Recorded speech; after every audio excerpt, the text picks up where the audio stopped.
7, Nico Saliagas. Le maire Rassemblement National de la ville de Fréjus, David Racheline, est votre invité, Audrey Crespo-Mara. Bonjour David Racheline. Bonjour. Membre du bureau exécutif du Rassemblement National aussi. Vous qui êtes entré à l'âge de 15 ans au Front National pour vous engager aux côtés de Jean-Marie Le Pen, vous avez de ces nouvelles ? Écoutez, je crois qu'il va bientôt sortir de l'hôpital. Il a été un petit peu fatigué, mais on a des nouvelles plutôt positives, semble-t-il. Parce qu'avant-hier, son avocat le disait agonisant sur son lit d'hôpital, raison pour laquelle il ne se serait pas rendu au tribunal. Écoutez, moi j'ai écouté Marine sur une autre antenne il y a quelques heures qui disait plutôt qu'il y avait plutôt des nouvelles positives, donc je me fie plutôt à elle. Oui, parce qu'il a 90 ans, il est hospitalisé depuis le 25 septembre pour une fièvre persistante. Oui, c'est ça. Donc Jean-Marie Le Pen va mieux, un peu comme le Rassemblement National qui revit depuis quelques semaines pour deux raisons. La justice a redébloqué 1 million de subventions publiques et Gérard Collomb vous offre sur un plateau des raisons de critiquer Emmanuel Macron, donc ça va mieux. Oui, ça va. En tout cas, je crois que les Français sont en train de se rendre compte de la supercherie, en fait, qu'a été ce grand rassemblement autour de Monsieur Macron. Ceux qui sont aujourd'hui ses principaux collaborateurs, ses principaux ministres, sont ceux qui émettent les critiques les plus vives à son égard. Pas à son égard. Gérard Collomb n'a pas accablé la politique du gouvernement, ni la façon dont Emmanuel Macron dirige le pays. Je ne sais pas ce que vous appelez le fait de dire, par exemple, que les banlieues sont aujourd'hui criblées par les islamistes, par les trafiquants de drogue. C'est un réquisitoire à l'égard d'abord de sa propre politique, mais aussi de la politique du président de la République et de la majorité. C'est inquiétant et en même temps révélateur de l'absence véritable de cap et surtout de résultats. Alors l'intérim après le départ de Gérard Collomb, Marine Le Pen a qualifié ça de cirque Pinder. En même temps, elle demandait la démission du ministre de l'Intérieur depuis des mois. Donc vous devez être satisfait, non ? Écoutez, en tout cas, c'est pas sérieux de voir cela. Ça ne s'est jamais produit dans le cadre de la Ve République. On a aujourd'hui un Premier ministre qui s'occupe, dit-il, de la sécurité des Français. Nous n'avons pas de ministre de l'Intérieur, pas de véritable politique pour lutter contre les trafics, contre l'insécurité, contre le communautarisme. C'est inquiétant parce que les Français sont relativement abandonnés. C'est pas sérieux, franchement. Mais je comprends pas, parce que vous réclamiez la démission de Gérard Collomb et quand il démissionne, finalement, vous dites qu'il aurait dû rester au gouvernement. Ce qu'on voudrait, madame, c'est un vrai ministre de l'Intérieur, un bon ministre de l'Intérieur, quelqu'un qui prenne ses responsabilités, qui arrête l'immigration massive et incontrôlée, qui embauche des policiers, qui soutiennent les policiers pour faire le travail de terrain dont notre pays a besoin. Ce sont des initiatives réelles qui permettent enfin d'en finir avec la délinquance dans nos territoires. Moi, je le constate, nous avons un grand besoin de soutien. Le département du Var est très touché par ces problématiques et l'État regarde, bras ballants, sans véritablement proposer quoi que ce soit de nouveau. David Racheline, hier, à Colombey-les-Deux-Églises, interpellé par un groupe de retraités, Emmanuel Macron, citant plus ou moins De Gaulle, a expliqué que le pays se tiendrait autrement si on arrêtait de se plaindre. Vous leur dites au contraire qu'il faut se plaindre un peu plus ? Mais il faut se plaindre de la politique du chef de l'État, bien sûr, parce que les retraités sont attaqués. Mais il n'y a pas que les retraités qui sont attaqués.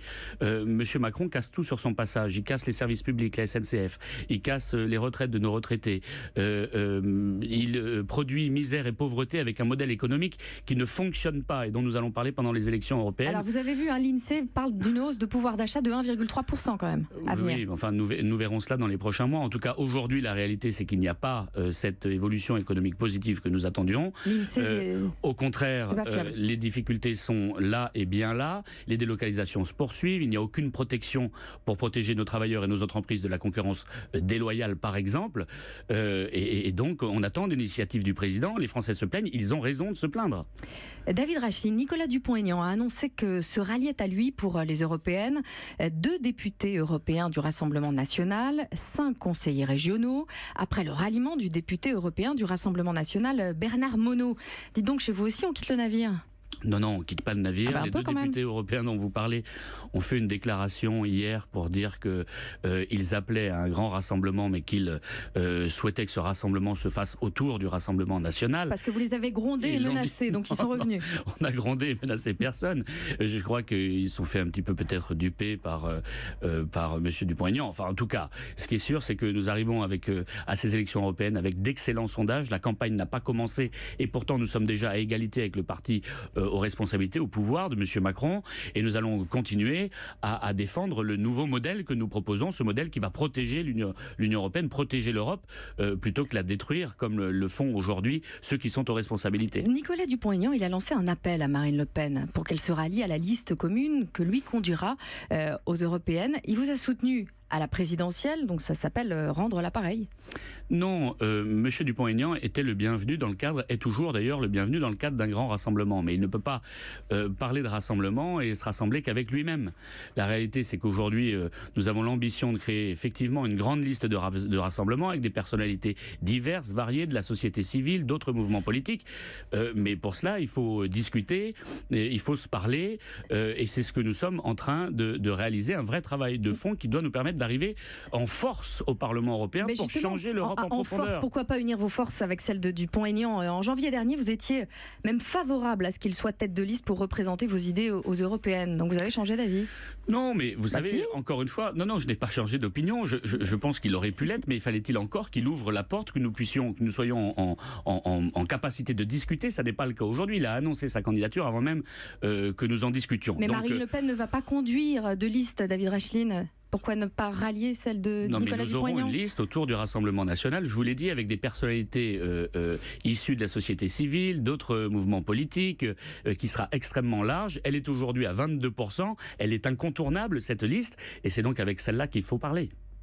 Que répondez-vous à Nicolas Dupont-Aignan qui dit moi j'ai le courage d'y aller, Marine Le Pen en gros manque de courage, quoi. Non, mais ça c'est pas sérieux, parce que Marine Le Pen était candidate à la présidentielle, elle est députée aujourd'hui, elle a l'intention de continuer à faire ce travail essentiel à l'Assemblée nationale, et elle est fidèle à ses électeurs du Pas-de-Calais, et c'est bien normal. David Rachline, Marine Le Pen rencontrera Matteo Salvini lundi. Oui. Salvini réussit là où Marine Le Pen a échoué? Non, je crois que M. Salvini, vous avez raison, réussit. Nous n'avons pas encore remporté les élections présidentielles, mais croyez-moi bien, nous nous mobilisons tous les jours pour y arriver. Et surtout, nous sommes dans cette épopée des européennes qui va être tout à fait passionnante, dans une vraie dynamique, avec des succès, en effet, électoraux en Italie, mais aussi des résultats. L'immigration clandestine a baissé de 65% depuis qu'il est au pouvoir. Il était à 25% au moment des élections législatives. Il est aujourd'hui au moins à 35% dans les sondages. C'est la démonstration que quand on fait une politique conforme aux aspirations du peuple, on progresse dans l'opinion, et il réussit aujourd'hui à démontrer qu'une autre Europe est possible, qu'une autre voie est possible. Faut-il encore le vouloir? C'est ce que nous allons proposer aux élections européennes. David Rachline, un hommage national sera rendu tout à l'heure à Charles Aznavour. Vous avez salué sa mémoire. Bien sûr. Finalement, l'immigration, ça a du bon aussi, non?